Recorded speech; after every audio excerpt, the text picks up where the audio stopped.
আজকে বানাচ্ছি আঙড় মাছের কষা কষা।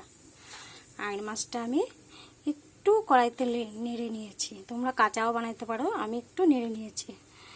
আর এখানে নিয়েছি একটা টমেটো, 7-8 কোয়া রসুন, 6টা কাঁচা লঙ্কা আর 2টা মাঝারি সাইজের পেঁয়াজ আর একটুখানি আদা। সব আমি এখন একসাথে পেস্ট করে নেব। সোমবারে দিয়ে দিলাম একটা শুকনা লঙ্কা আর কালো জিরা। আমি এখন মশলাগুলো দিয়ে সব মাছগুলো একসাথে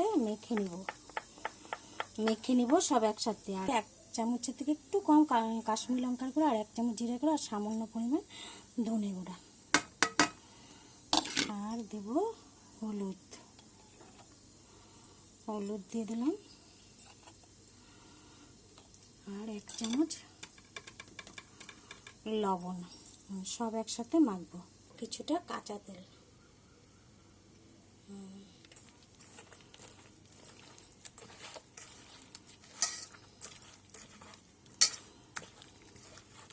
মাখা হয়ে গেছে, এখন কড়াইতে দিয়ে দেব।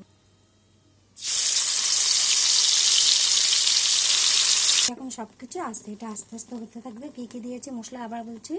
6টা কাঁচা লঙ্কা, 5-6টা রসুন, একটা বড় টমেটো আর 2টা মাঝারি সাইজের পেঁয়াজ আর একটুখানি আদা সব একসাথে পেস্ট করেছি। আর 1 চামচ জিরার গুঁড়া, একটু ধনের গুঁড়া আর কাশ্মীরি লঙ্কার গুঁড়া।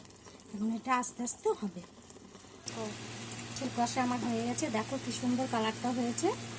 তোমরা এটা কাঁচাও বানাইতে পারবে, খেতে খুব টেস্টি হয়। ভাতের সাথে গরম ভাতের সাথে খেতে খুব টেস্টি হয়। তোমরা এরকম করে বানিয়ে খেয়ে দেখবে কেমন হয়েছে। লাইক করবে, কমেন্ট করবে, শেয়ার করবে। Thank you.